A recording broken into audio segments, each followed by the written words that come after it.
Hey,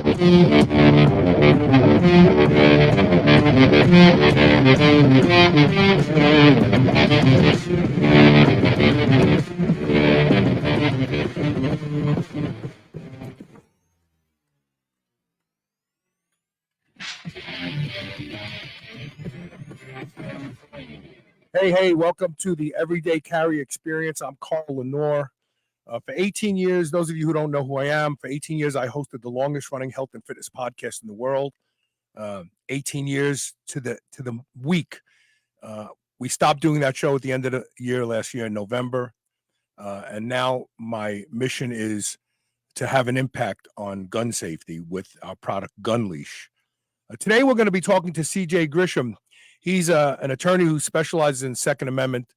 And we're going to challenge this notion that because somebody puts a sticker on a door in a business, that we're not allowed to carry our legally owned and legally permitted handgun into that store. And we're going to explore this a little bit. Today's show is brought to you by Gun Leash, my company. Join the Gun Leash revolution. Never lose your gun, never leave your gun. Gunleash.com. And my favorite things to eat that allow me to feel like I'm cheating, but I'm not. And that's Legendary Foods. 20 grams of protein, 4 to 6 net carbs, 1 to 2 grams of sugar. You'll feel like you're cheating, but you're not. EatLegendary.com. Check them out. Great way to get extra protein in your diet and truly enjoy it. And now we'll bring my guest on and get my imagery going here. Hello. CJ Grisham, welcome to the show. Thanks for having me. Let me do one quick correction because the word specialize in the legal field actually has a meaning. There is no specialization in Second Amendment, but I do focus on the Second Amendment. So Not your fault. I just want to make sure I don't get in trouble for saying I'm a Second Amendment specialist in the legal field. So talk about yourself first before we get started. How did you end up becoming an attorney? You know, it's a long story. It's a long road to get to this point. I never ever really had any aspirations to be an attorney. I'm not really fond of attorneys. I don't think people should be fond of attorneys. They are necessary in some instances, but I'm a military brat. I grew up all over the world with my dad, who was a Navy Master Chief, and after I got older and moved out of the house, I joined the Army, and I started out as a Spanish linguist. I worked in South America in the drug war, got fed up with the drug war and realized kind of what nonsense that was. And after the USS Cole bombing in 2000, I switched over to counterintelligence and started working in counterterrorism and did that for the rest of my career. So 21 years in the Army, retired as a first sergeant and a senior counterintelligence special agent. Got out of the Army. And just before I retired back in 2013, I got arrested for the first time for lawful carry. And my son and I were out on a hike. I was helping him get his Eagle Scout, one of his merit badges he needed for Eagle Scout, which was hiking. And so we were hiking out here in the country, of all places in Texas. And I always carry my rifle with me wherever I go because we've got hogs out here. We've got cougars. Mountain lions. Cougars. Yeah. So, I always carry a gun with me everywhere I go. And so I had my rifle on me, and my go-to rifle is an AR-15. I use it for hunting. I use it for sports shooting. I use it for I've got so many AR-15s for different purposes. But when I started buying guns, I thought, well, heck, I'm trained on AR-15s, so that's what I'm going to own.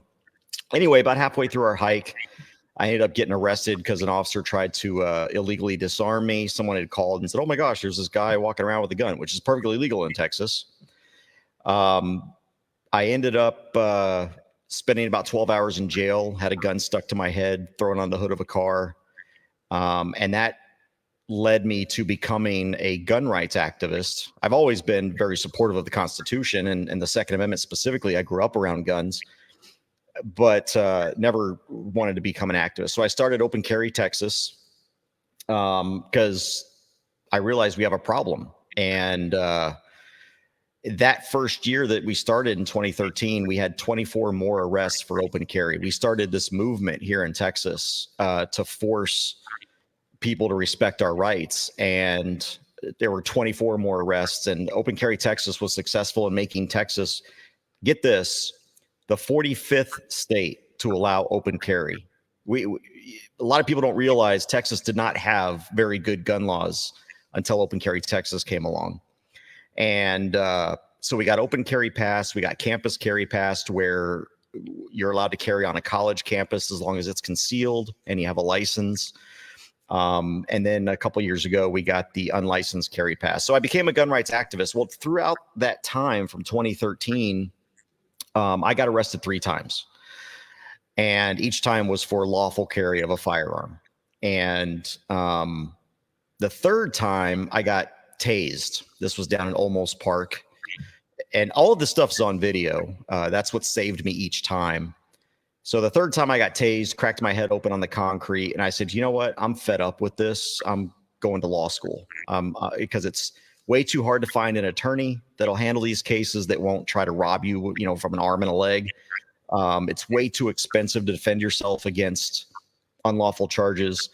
And so at 45 years old, I decided, I guess I'm going to law school. And I used my GI Bill and my what's called vocational rehab. I'm 100% disabled from my injuries in Iraq. And so I got my law school paid for.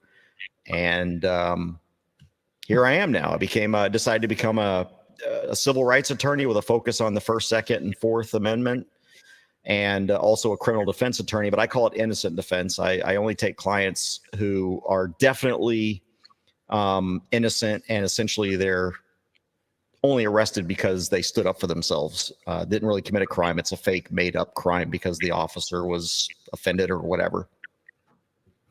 Yeah, and we still see a lot of this too. On YouTube, there's hundreds of videos of people being approached because someone is afraid. They're carrying a rifle, they're camping, they're fishing, they bring a rifle with them. And I'm the same way. If I'm going into the woods, I'm going to have a weapon, because maybe you don't live where there's bobcats or cougars, but there are wild dogs. There are domesticated dogs that are out there now that are no longer domesticated. They're running with coyotes. They're running with, the coy dog. The coy dog is a domesticated dog bred with a coyote. They mate. And so I always carry a gun in the woods because you never know what you're going to encounter. Never mind that, the humans you encounter in the woods. I was about to say, let's not forget about the undomesticated humans out there. Yeah. They go into the woods to hurt people sometimes. So, yeah. So the discussion today that I want to explore with you, and we have no plan. We did a little pre-game research before the show started, but I've always been bothered by 2 things. Number one, people who put a sticker on their business that says, the universal sign for no concealed carry, no guns allowed. The gunbuster sign. Yeah, or even worse. So my gym, Planet Fitness, claims that they have a rule that you're not allowed to bring a gun in with you, but they don't even have a sticker. And someone saw my gun stick out, and the management came over and says, you got to leave. You can't have a gun here. I says, why? He goes, it's our policy. No guns allowed. I says, you don't even have a sticker on your front door. What are people supposed to be, mind readers? So, this idea that my Second Amendment rights and my state rights because I'm a legal gun owner, I have a concealed carry permit, end at someone's front door of their business. Can that be challenged? I think it can. And this is an issue that I'm actually very conflicted about in some ways. But I heavily weigh towards my right to self-defense when I'm conflicted. So let me start at where my conflict is.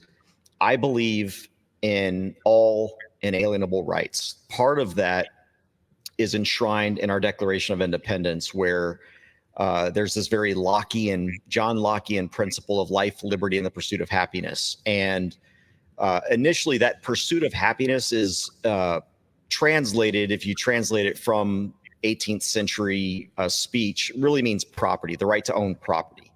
Because the right to own something is sort of the key to happiness, to own yourself, to own a home, to own things that make you happy. And that pursuit of happiness is also the right to own your own labor, the right to own your own speech and that kind of stuff. So when you talk about life, liberty, and the pursuit of happiness, we're talking about property. So I have a very strong belief in the right of a property owner to determine the extent of how he's going to allow his property to be utilized.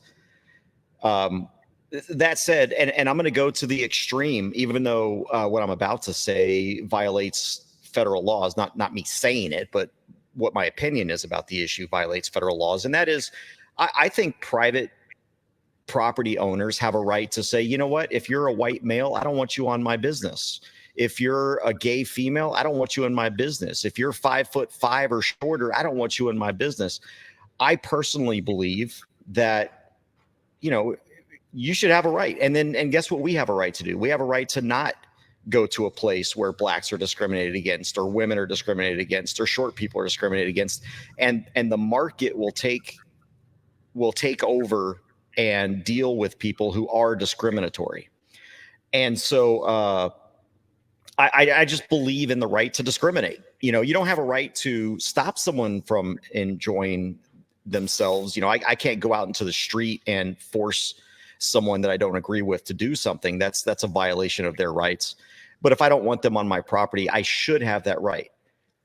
Federal law protects that. Federal law, of course, says that you cannot discriminate on certain bases, and that's sex, gender, race, nationality, those kinds of things. So we do have a law, and my belief is that if we do have that law like we do, then we need to be consistent on it. And I think that I don't think someone should use one right to infringe upon another right. And so that's where I come into conflict, because again, if I have the right to discriminate, I don't have the right to go out there and affect someone else's rights by, if I see someone that I disagree with, let's just say it's a white male, so that I'm not calling out anyone myself. Right. If I see a white male out there and I can't stand white males, and I see that he's doing something I don't like, and I go out there and stop him, well, now I've infringed upon that right. I don't have a right to do that. And so I think too, when it comes to property rights, that when that property right is being used to infringe upon another right, I think that's where there's some conflict. Now, I'm going to be very confusing today in what I say, because there's also that counter argument. Well, CJ, you don't have to shop there. Right. What if you do? What if you do? What if it's the only bakery in town? What if it's the only Walmart in driving distance? And I know that after the Civil War, we had commerce clauses because there were certain things that impinged on the ability for commerce. And I remember it was my nephew actually taught me this, Brett. It was after the Civil War, where blacks were discriminated against. So when some states had these laws against blacks and some didn't. So I'm just using this is really not a truck driver. Well, that's our history. Yeah. Yeah. If you had a black truck driver, he was allowed to drive through this state, but not that one. And it interfered with commerce. And the government makes special accommodations when something interferes with commerce. So what if I carry a gun? I got to go to this store because it's the only hardware store in my area. And he has the no guns allowed. So now I got to go back and put the gun in my car. Well, no, that's not a good idea because they're being stolen from cars. So what do? Drive home, put my gun away, come back, do business, go home, get my gun again. I mean, isn't that interfering with commerce in one way or the other? I think it does. And that's exactly where I was going to go with that. Is there some, if you're in a small town, you don't have a choice where you get to shop. If you want groceries, you've got one grocery store. If you got gas, if you need gas, you've got one gas station. If you need to pick up medications, you've got one pharmacy. And that's where I think there's a problem. And, the Commerce Clause in the Constitution gives the federal government the ability to regulate commerce as it relates to that interstate type of commerce. And unfortunately, that clause has also been, over the course of history, been so completely bastardized. There's a famous case of a farmer way back in, I think it was like the 20s or 30s. And the farmer was, it had to be during the 40s because it was during the war.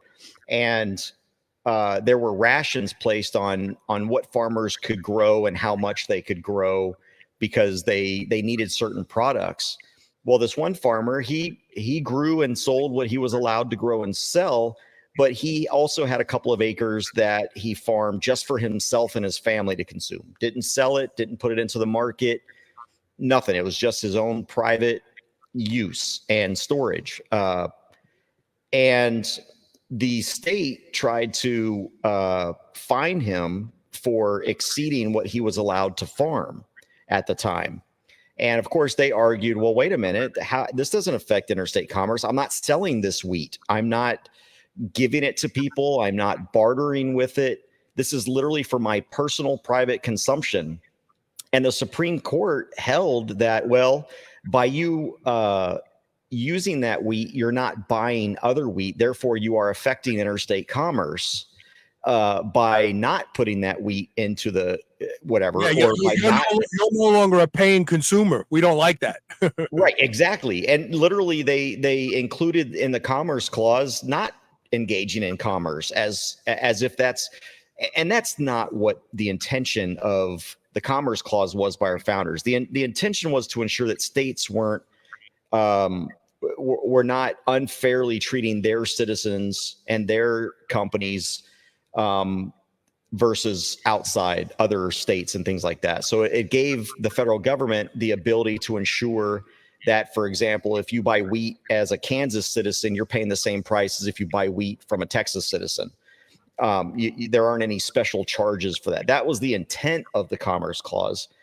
And it's the same thing with firearms. Getting back into firearms, a lot of people don't realize this, but the Safe School Zone Act was initially ruled unconstitutional. Right. And in order to keep it, what they did was they rewrote the law, and it only applies to, and people don't realize this, it only applies to firearms that engaged in interstate commerce. So if I, as a Texan, buy a firearm that was made, produced, sold, and bought here in Texas, and it never leaves the state of Texas, legally, I can violate the so-called Gun-Free School Zones Act because that firearm has not engaged in interstate commerce. It was made in Texas, it was sold in Texas, and it never left Texas. And that's sort of one of the ways. And Texas also has we call it the Suppressor Freedom Act, where we've got companies now that are making suppressors here in Texas that specifically say made in Texas. They're not allowed to leave the state of Texas. And if they don't, then they're not, the NFA does not apply because this is not a firearm or an accessory that has in any way been engaged in interstate commerce.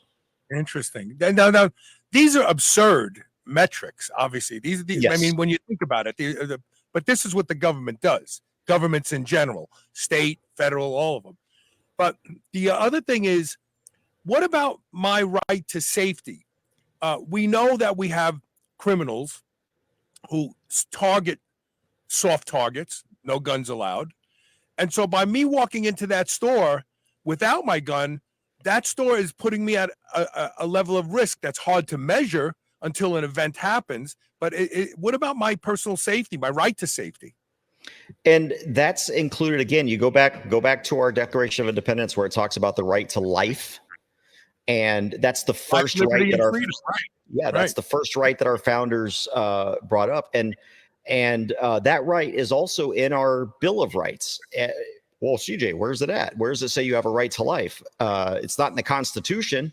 Well, yeah, it is. It's called the Ninth Amendment. The Ninth Amendment says that not everything here in these 10 amendments represent every single right that an individual has. for example, no one will argue or can argue that if I want to write with a certain type of pen and I can get access to that pen, I have a right to choose whatever pen I want to write with. Mm-hmm. If I want to listen to a certain song, I have a right to listen to a certain song.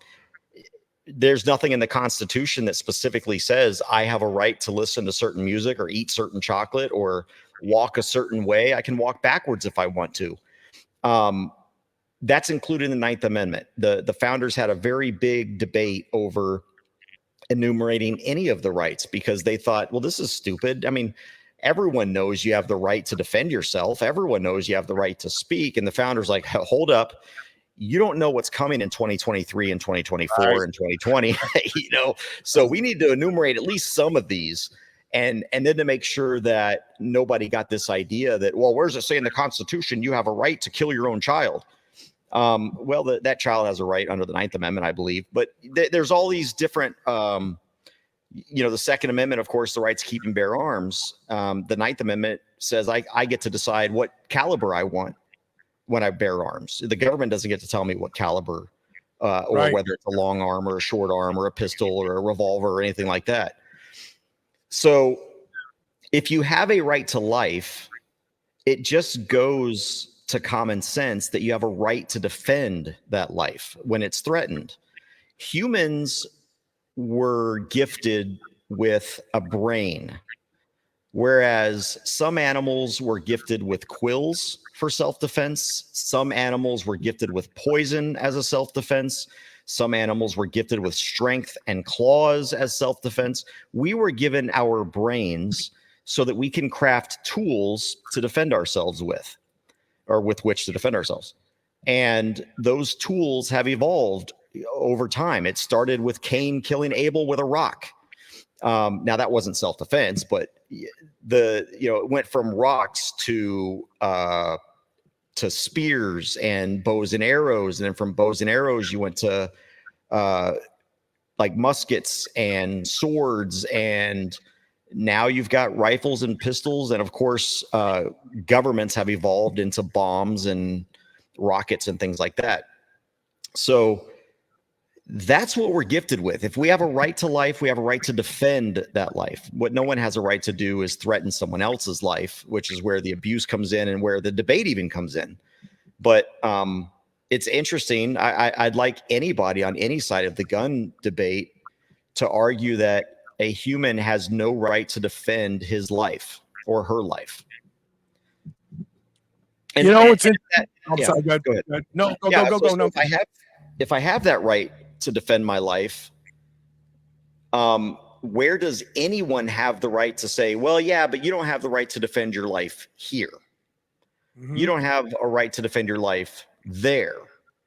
And there are some common sense exceptions to that. For example, no one can say that if you've committed a crime for which the punishment is imprisonment, that you have any freedom at all to firearms because you're a threat to society. And so my belief has always been this: if you're in jail, obviously you don't have any rights. You don't have a right to freedom. You don't have a right to shop wherever you want. You don't have a right to drive down the street or visit your aunt and your uncle. That's been deprived of you because of your own actions. And that includes the Second Amendment and all of that. But once you're out and you've been deemed that you're not a threat to society anymore, all of your rights should be reinstated as a human being. Texas does a good job with that. After 5 years, even felons after 5 years in Texas can carry and have a firearm in their home. Now, it still violates federal law, but Texas law applies. And I would even argue that as long as that felon has a gun that hasn't been engaged in interstate commerce, the federal law doesn't even apply. Interesting. Here, hold on a second. So let's examine this word discrimination for a moment. Yes. I would argue that some discrimination is acceptable. And I want to open with this idea that pick a certain group of people, whether it's race, whether it's creed, whether it's height, whatever. We make accommodations, which is a form of discrimination, right? Discrimination is considered unjust or prejudicial. Okay, so let's stick with that. But what about the discrimination that gives people an edge? Well, we're going to give you this because you're this particular selected group. And people won't argue they don't want that. I mean, if my group gets an edge, I'm happy about it. But it's only when my group doesn't get an edge that I argue about it. But could it not be argued that there is prejudice on the part of the store owner saying I can't carry a gun because that store owner fears me, classifies me as a threat to themselves and their other patrons, looks at me a certain way, maybe a political affiliation. I mean, now we have the highest gun ownership ever in the history of this country. Over 54% of households have guns now. 4 years ago, it was 43%. So people are learning that I have to defend myself. I can't depend on the government. I can't depend on police officers whose hands are tied unfairly. 2020 convinced a lot of people that you better protect yourself and you better arm yourself. Yeah, we had like from 2020 to date, we have like another 20 million people who went out and bought handguns. It's insane. It's great. I mean, it's good for me and my business. But with that being said, well, I'm not going to lie. I really do want to make gun safer. I mean, that's my mission. But could I not say that the store owner is treating me with prejudice because he thinks I'm a certain person, and so he doesn't want me to come in with a gun? It's not about the gun. It's about me carrying the gun. Like, gun doesn't walk in on its own. It walks in with me. So isn't that prejudice in some way?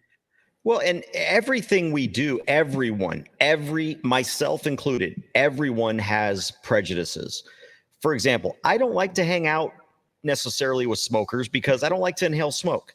That's a prejudice I have. Generally, and it doesn't matter who you are, people generally stick to people who are very like-minded. And like-mindedness comes from experience and it comes from backgrounds. I grew up in the Navy, so it was a very big melting pot. And it never even crossed my mind, other than, historical references, that people just didn't like people based off of the color of their skin or religion or anything like that. It just, because I grew up around Filipinos and Asians and Native Americans and Black people and white people and Hispanics and Arabs. I mean, the military is such a melting pot, and it never even crossed my mind until I actually joined the Army. And of course, there's this focus on equal opportunity, and you got to do all this federal training on equal opportunity and all that kind of stuff. But we all have prejudices, and there's nothing wrong with that. And I'm even gonna be so bold as to say there's not even anything wrong with being prejudiced against white people or Black people or whatever, as long as you're not violating their rights to seek happiness as well, life, liberty, and the pursuit of happiness. Right. Your rights end where another person's rights begin. And even when I have prejudices, it doesn't mean that I treat people who smoke as lesser people. I have very, very strong opinions about transgenderism and homosexuality and all of that. But I have a lot of friends who are homosexuals and even some transgender friends. Well, they think they're transgender. I don't think there's any such thing as transgender. But I still treat everyone with respect, regardless of my biases, regardless of my discriminatory ideology. I treat everyone with respect. I don't like police, but I treat them with respect. I treat them with the same respect they give me. And that's what we're missing in society today. And that's where all this gun stuff comes in, because the focus of these companies who say, don't bring your gun in here, is not on the individual. It's on what he's wearing or what he's carrying or she's carrying. And I bring this up all the time. This is why I open carry, actually. I open carry probably 98% of the time. And I do that for several reasons. But the main purpose is because I want people to see a gun in public that is not engaged in criminal activity. Right. It doesn't do anything. It just sits there and hangs on my belt. And it's a really nice looking, I mean, it's got a nice little handle on it. 1911? Yeah. Is that what that is? 1911. Yeah. and it draws attention because of the Open Carry Texas logo that I have on there. And there's a lot of conversation involved. But instead of you can have somebody carrying this 1911, and I would say if you're openly carrying anyway, you're probably not a threat, because everybody's looking at you. And I would argue that you're putting yourself at a greater risk, because if a criminal is going to do crime, he's going to shoot you first. Well, see, and I would disagree with that logic, because think about this. Most criminals are petty criminals. They just want my wallet, right? But if they see that I have a gun, they are less likely to probably target me because I'm a hard target. And now they're risking their life coming after my gun, and they're going to go look for a soft target. I present myself as a hard target. And so now, are there criminals that are bold enough to try and catch an open carrier off guard, maybe come up from behind or whatever? Yes. And so if you are open carrying, you do need to be aware of your surroundings more so than a concealed carrier. But I honestly think it's more of a deterrent than anything, because criminals are cowards. They want to survive to go after their next victim. And if they see that you've got a gun, there's a risk that they won't survive. And really, is it worth whatever's in my wallet, which generally isn't much because I use cards most of the time. And so when you focus, I try to focus people, stop looking at my gun, look at what I'm doing. What am I doing? Am I walking with my family? Am I shopping normally like everybody else? Am I paying for my services? Am I smiling? Am I, or am I looking around all shifty like? Am I trying to conceal myself as, so people can't see my facial features? Am I grimacing? Do I look nervous?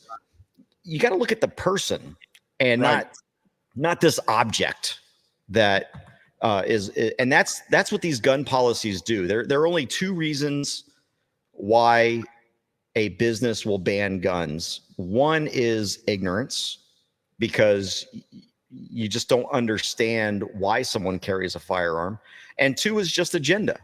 You just don't like guns because you're a communist. I mean, that's just those are the only two reasons you would ban guns, is because you're ignorant. And I don't mean that in a bad sense. I mean, you just don't understand why people carry firearms. Right. I agree. So let's propose one other question here. So I don't take my gun off when I see the no guns beyond. And I'll if first of all, unless I'm printing my gun through my T-shirt, I don't think anybody's going to come up to me and say, "What's that bulge?" So I'm safe. And unless you're the FBI and you attended January 6th. Yeah, there you go. Yeah, you're right. I know the video. It's great. The videos are coming out. I got to be honest. Part of the problem we have today, aside from close to 20% of the population having a below 82 IQ, which the Army won't even take you because you're unteachable. We lack any critical. We have a population that lacks critical thinking skills that makes them fact resistant. They can see something happening in front of them, like the degradation of this nation, but they won't say, we're like the conservatives aren't the cult. It's the Democrats, because they're looking at the ship sinking and they're going, it's not sinking. I'm sticking to it. You know what I mean? But with that being said, when I walk into an establishment that does have a no gun sign on the front door and I ignore it, obviously, if someone said to me, hey, you got to leave, I would leave. I wouldn't say, no, I'm going to stay here. I want to argue this. I would leave. But with that being said, let's say that store, at the moment I'm shopping, hardware store, I'm down an aisle. I hear a guy up front. He's got a gun. He's pointing it at the cashier. Give me your money. And I engage him and I shoot him. Am I going to go to jail because they had a sticker on the door, even though I saved everybody's life, including the owner? Am I going to go to jail because the law is going to say, well, you shouldn't have had a gun there. You should have been shot with everybody else. Well, and that's the problem, is that in some jurisdictions, yes, you are going to go to jail.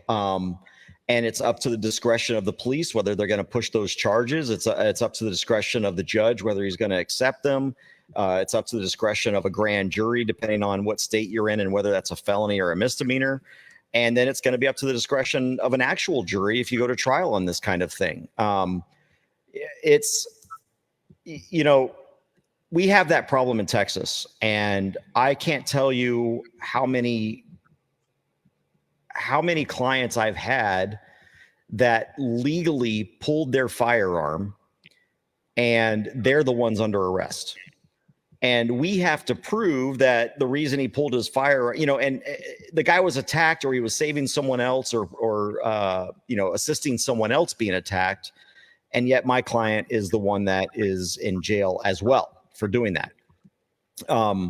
And in Texas, we fixed a lot of this problem. In Texas, you can't just put a gunbuster sign up on your door. You have to put up this really long, this really large sign that says, in accordance with this chapter of the penal code, the open carry of a firearm, blah, blah, blah. And it's got to be at least 1 inch high letters in contrasting backgrounds. And it has to be in English and Spanish. So, and that's just for open carry. Then you have to have another.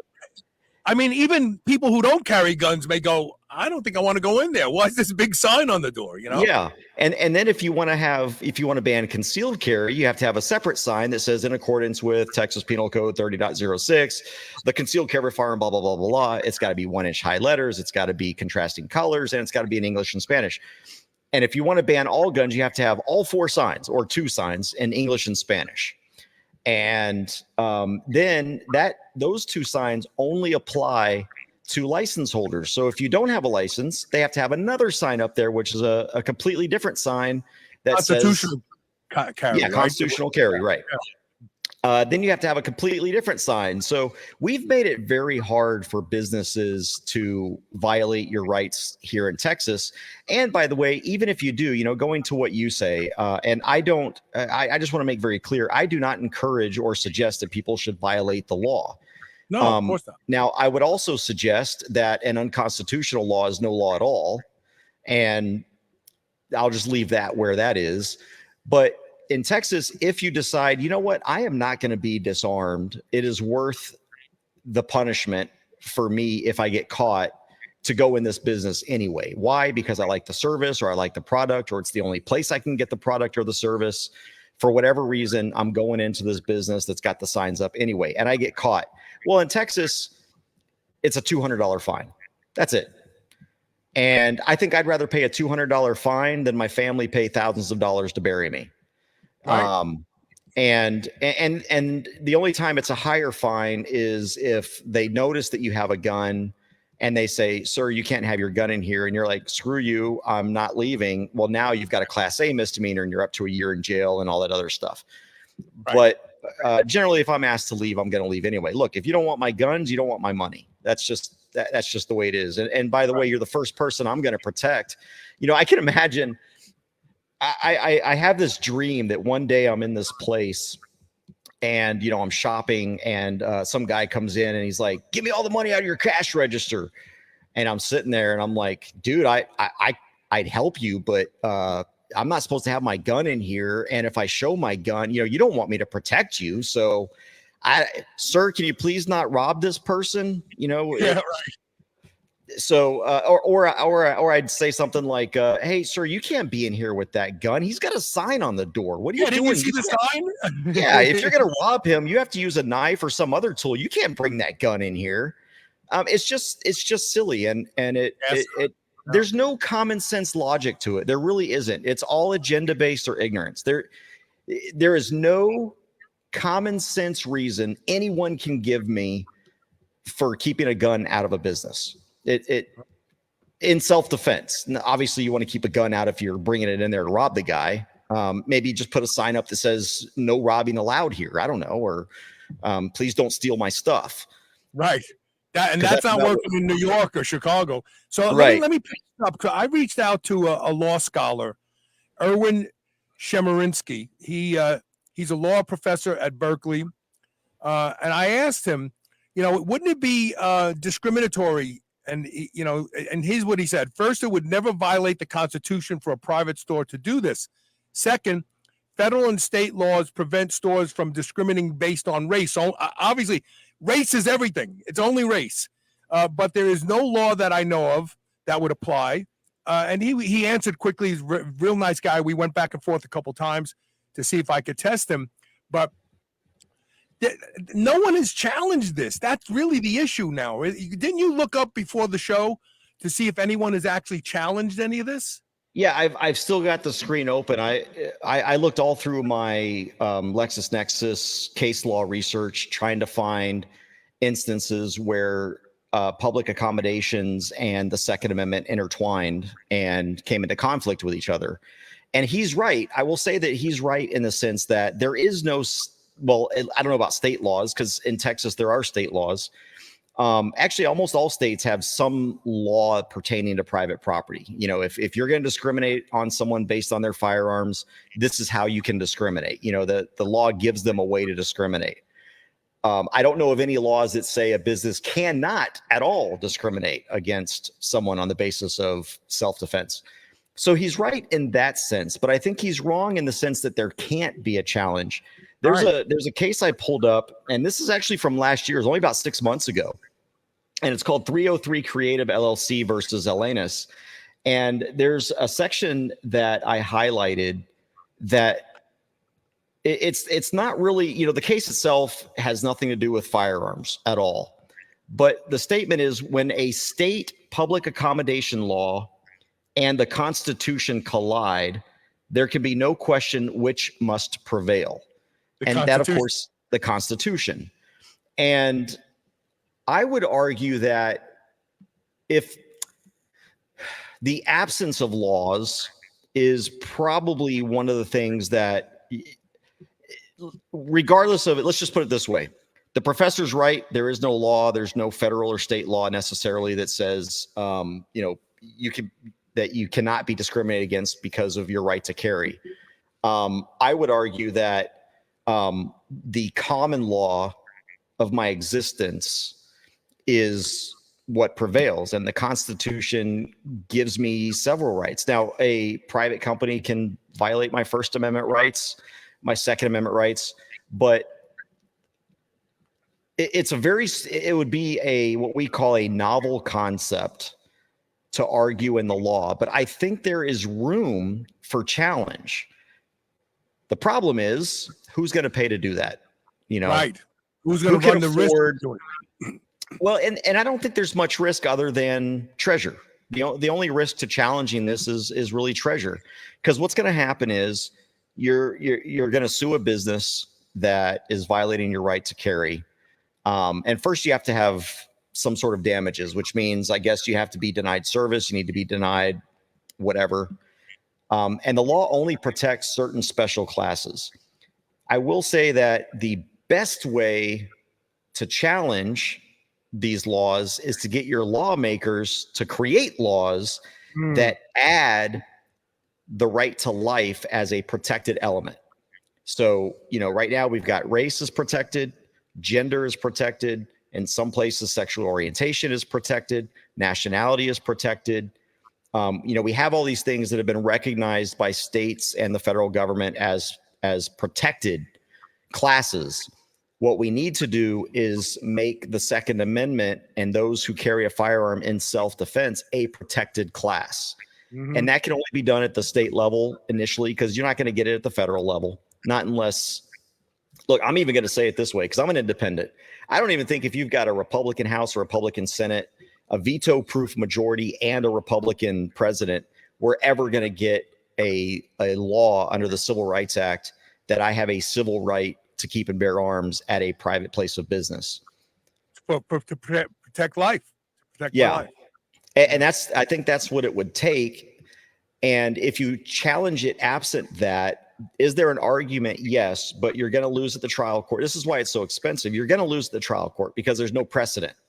You're going to lose at the appellate court because there's no precedent. You're going to lose at the circuit level because there's no precedent. And you may or may not lose at the Supreme Court level because there's no precedent. And the entire time you have to be arguing, this is a novel concept, especially, and I hate this term, but I'm going to use it, in this day and age where criminal activity is almost praised and allowed and accepted. I have even more of a right to have guns and not have to leave it in my car, because, you know, if someone is perceptive this is what I would do if I were a smart criminal, and there aren't very many of those. If I were a smart criminal, I would go to a business that had signs up that says no guns. And I would just watch people as they pulled in and parked, and I would see, okay, who's making the movements to take off their gun and put it under their seat or hide it or whatever, so that they don't violate this. And then while they're in there, I'm going to quickly break in, take the gun, and move and run. And for those of you who are saying, well, get a gun safe, which this comes back to commerce. I have to invest in a gun safe. And let's use New York. I'm originally born in Brooklyn. I love New York. I would never live there again unless Kathy Hochul disappears. But so in New York, the absence of a sticker that says guns are allowed, just assume that guns are not. So New York has a rash of guns being stolen and then used by criminals. And so if I have to go out and buy a gun safe, 90% of them place into your your driver's seat, into the frame of it, and it's basically a cable that you would use when you were a kid to chain your bicycle to a fence. So what the thieves are doing now is they buy a $35 whiz wheel over at Harbor Freight. They break into the car, they cut the cable, they take the whole safe with them. I was actually at the NRA show in Indy, and I had several people who make gun safes admitting this to me. It's like they're just laced in. You cut it, you take the whole safe, you go home, you work on it, you get the gun out. So what about states like that? What about Kathy Hochul? You just assume that no guns are allowed unless they put a like it's almost like the old opt-out laws, like, for emails, like just assume that no guns are allowed, leave it in the car, and they're having a rash of break-ins now. Yeah, I just don't, for one, if I have a choice, I just don't go places where my guns are not allowed. Mm-hmm. And if I'm ever caught with a firearm in a place where I'm not technically supposed to have a firearm, then I'm more than willing to either accept that $200 fine or challenge the constitutionality of their ability to restrict my rights, because there's not really any law. For example, I've got a case right now. This is kind of a little off topic, but I've got a case right now. It's a property rights case, and this person is dumping dirt and things, it's really harassment is what it is, but they're just dumping this stuff on her private property, and they're trying to claim it's not her property, but it is. I've got the deed and all that kind of stuff. And there's no law that says you can't put property onto someone else's, I can't dump dirt onto someone else's property. You can claim trespassing, you can trespass them, and there's a trespassing law, but there's really not any law that says that. But when you have a property right, you have a right to the enjoyment, the full use and enjoyment of that property. It's a right, but show it to me in the Constitution. And as such, I have a right to remove that dirt or trash or whatever it is that's being put on my property and do whatever I want with it, because now that little section where dirt or rocks or trash is being put, I can't enjoy that. And I think it's the same way here. Is I think my rights are still being trespassed against. You got trespass of a person. There are arguments to be made, and I haven't really delved into it to any degree, but it's going to take a lot of money and a lot of litigation. And I truly think it's easier at the state level, for sure, to get legislators to pass laws that create a protected class for law-abiding gun owners, so that we don't have our guns stolen because we leave them in the car, so that we aren't victimized. In Texas in 1995, Susanna Hupp, her parents were killed at Luby's. And the reason that she was a gun owner, but she had to leave her gun in the car because at the time you couldn't even have a concealed firearm. This is Texas, 1995. You weren't allowed to have a concealed firearm except on your private property or in your vehicle. And so after this tragedy, this guy ran his car through Luby's, the front door, got out and started shooting everybody. Her parents were killed in front of her face. And she ended up getting the concealed carry law passed in 1996 here in Texas. So it's only been since 96 that Texans have even been allowed to carry a concealed firearm. And it's only been since 2015 we've been allowed to carry openly. And it's only been since 21 since we've been able to carry without begging for a government permission slip. And that's what we've got to do. We've got to create a protected class for gun owners, and it's got to start at the state level. Sounds great. All right, let's plug this one more time. CJ Grisham, you can go to his website, cjgrisham.com. You practice law in all of Texas or just in your little backyard? Oh, all of Texas. I go all around. And if you can't remember my name, I've got two great URLs that will go to my website. One is isuebadcops.com. I like that. That'll redirect you. isuebadcops.com. That's great. And the other one is texas2aattorney.com. And both of those will take you to cjgrisham.com if you forget my name. So just remember, I sue bad cops or Texas 2A attorney.